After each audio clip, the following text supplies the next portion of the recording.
Welcome everyone to our second 10 talk. I'm excited today. We're going to be talking about some elementary science and elementary STEM. And my friend and colleague, Allison Meyer, is going to chat with us about that today. Allison is an associate professor at Illinois State University in the School of Teaching and Learning. So I'm excited to talk to her. My name's Nancy Latham. I'm from the University of Illinois, Urbana-Champaign. So join us. We're going to see some great materials, and we're really going to hear kind of a rethinking, right, Allison, about elementary science, and not just taking what we always did, and hopefully that was great, hands-on STEM kinds of science activities for our elementary kids, but how we really not only do that remotely, but rethink it, right? So with that, start us off. So I think the challenge right now, as we are kind of thrown into teaching at a distance with very young learners, is that we're used to our science and STEM time being really about the materials, the activities that we're engaging students in. And I think elementary teachers show a lot of ingenuity right now in the kinds of activities that they're engaging kids in, and just doing some really cool stuff.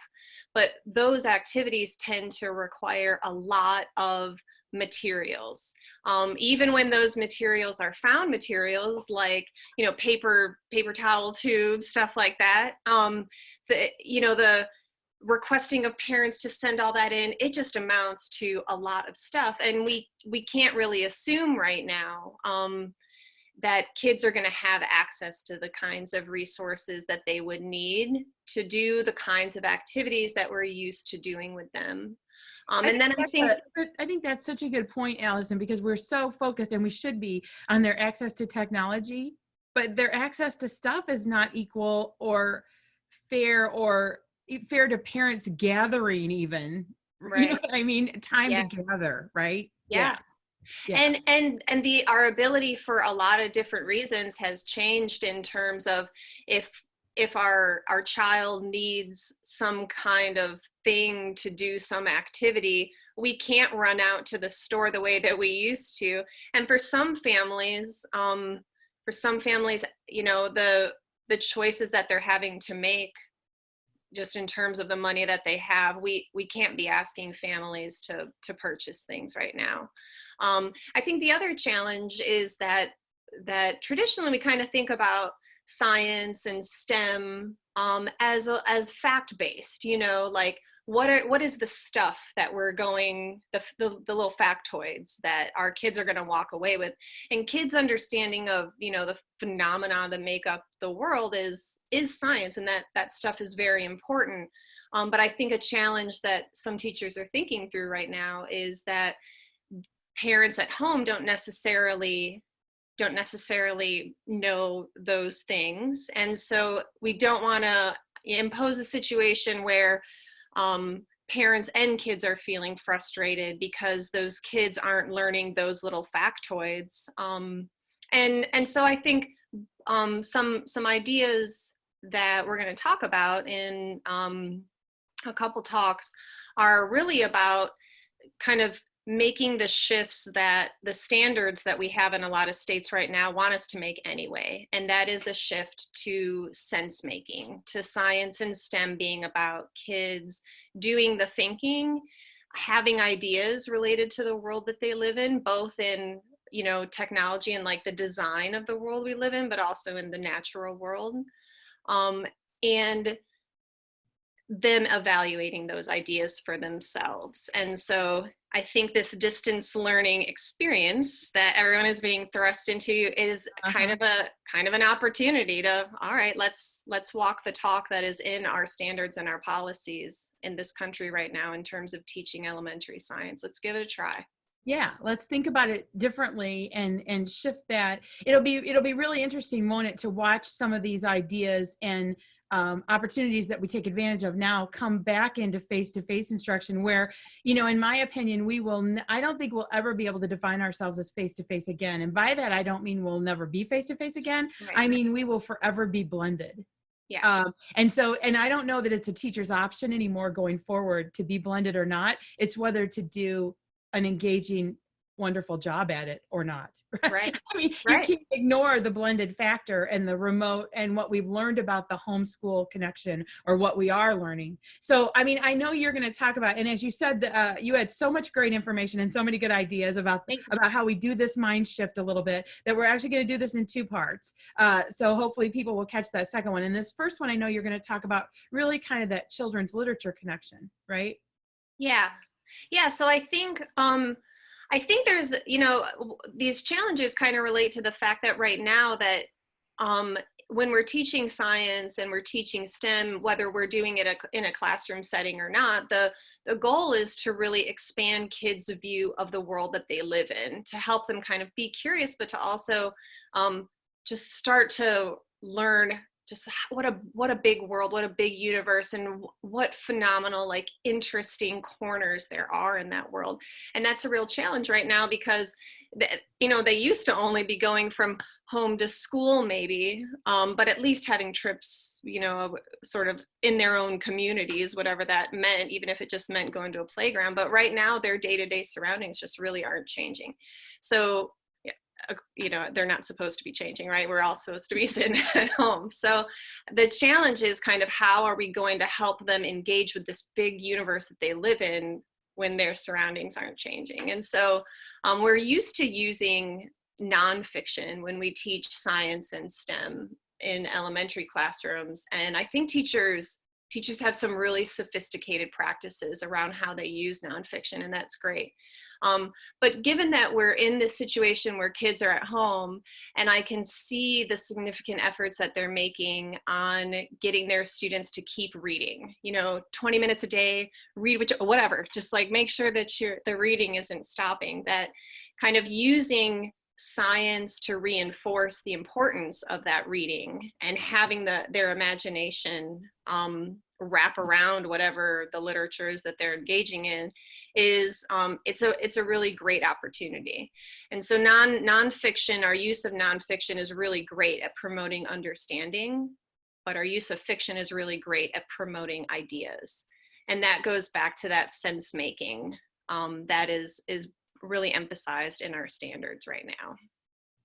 Yeah, I loved that idea. And I know you had some resources related to literature. We had some book lists we were going to connect folks to also, but you actually had some specific ideas, right? Related to the, yeah. So in terms of using literature, there's a couple of strategies. I mean, there's a million strategies, but there's a couple that are worth kind of thinking deeply about. And one is that using the problems that characters encounter in the literature that the kids are engaging in to do STEM design, to engage in engineering design work.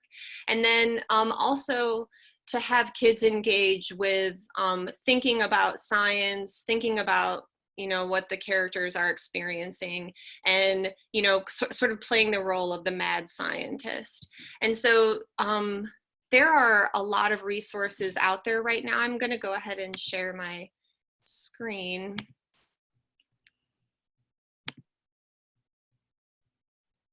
So are you able to see this okay? Yeah, I can see it. So these are a short list out of a huge list of possibilities of just some online resources that you can start out with the fiction that the kids are engaging with, have them make connections, and I'll give some examples in just a second, and then sometimes bookending that with some video resources or activity resources. And now is a good time to think about things that maybe we don't always include in the classroom, like citizen science projects or learning how to code, which sounds like a lot, but there are some really accessible kid-friendly games out there that are kind of secretly teaching them how to do coding. Oh yeah, I loved one of the things because you and I chatted about this and I looked at your resources, but that whole concept of taking the character and how could you have solved the problem differently? What could you have made? What, and everything from what invention, or I just loved that whole thing of going kind of beyond the book. Yeah. right Yeah. beyond yeah, I loved that. I thought those were such great ideas. And I think going with their gaming, if that's where their interest is, uh Yeah. that's also a huge I have a nephew that would love that, so I love that. Yeah. Yeah. So in terms of how you might do that, how you might take advantage of the reality that a kid's brain is prone to engage in play, even if they're, doing a reading of a fictional story. A child's mind is really wonderful, and that it kind of is opening up other character possibilities as they're engaging in that reading. And I just really see exciting possibilities. And have done some work with teachers around Decatur public schools here in central Illinois, and just seen these elementary teachers take the literature that they were reading in their classrooms and turning it into these great design experiences. So maybe I'll show you an example of something that could work with younger kids. Yeah, that'd be great. Yeah. So this is an older book. My pre-service teachers never know this book, but it is like I a love this cornerstone. book. It's a great book. Is it?